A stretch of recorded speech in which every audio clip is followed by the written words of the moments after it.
Hi everybody, here Steven Ritz with the Abode team at Keller Williams Winter Park, and we are expecting a major hurricane to affect Central Florida and sort of buzzsaw across the state, the whole peninsula.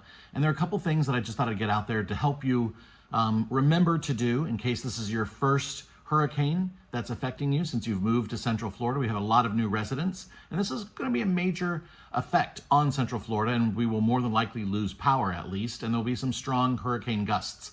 I've been a lifelong resident of Central Florida and been through a number of hurricanes, including the strongest one since I've been alive, which was Hurricane Charlie in 2004. It was a Category 1 as it came across Winter Park in Orlando.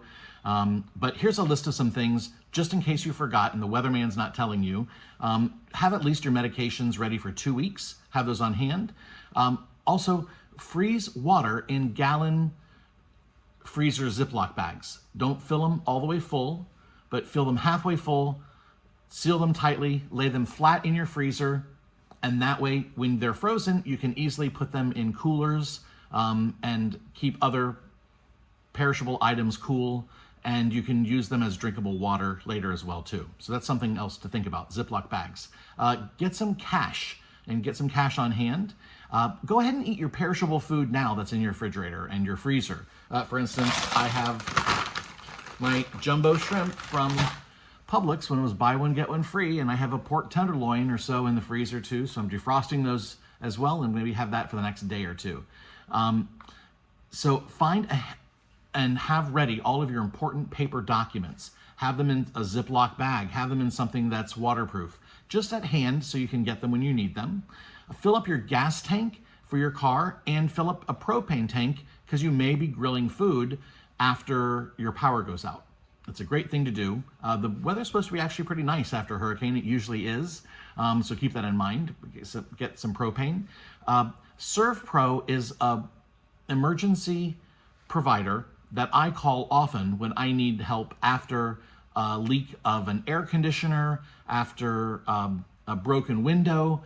So have their number handy. I certainly recommend them. It's 407-630-9707, and that's ServPro of Winter Park.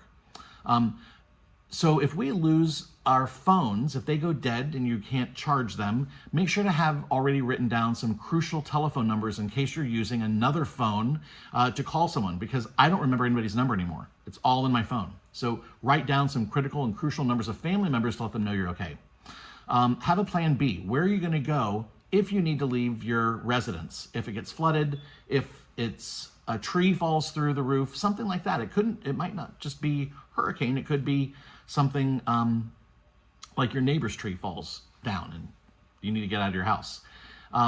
So if you're on a low-lying area and you don't want to wait in the hour-and-a-half line of sandbag filling that you only get 10 bags, I have personally used bags of pebbles, bags of rocks, bags of mulch to create a barrier for some low-lying areas for wind-driven rain. In my sliding glass doors, I have old sliding glass doors, and it barely keeps out lizards getting into my house sometimes. So bags of mulch lined up along the bottom will help some wind-driven rain at least. They won't float away. They're heavy enough at least for the time being.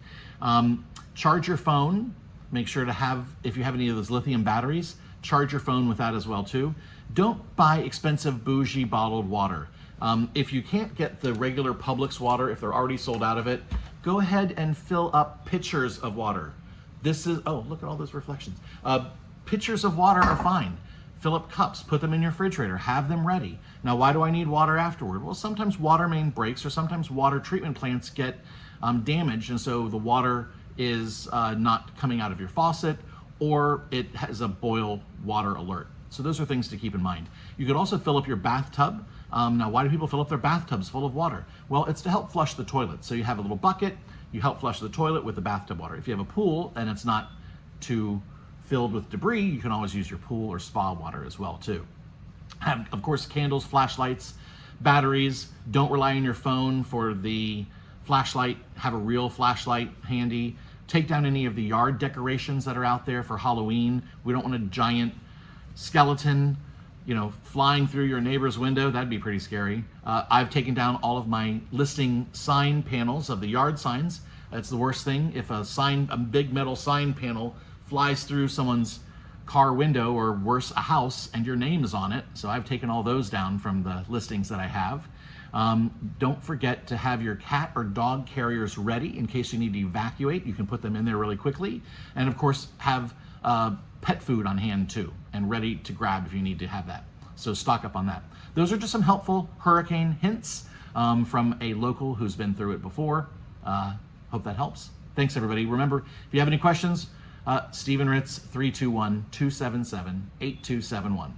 Stay safe, everybody. Hurricane Milton looks like it's coming to Central Florida. Bye-bye.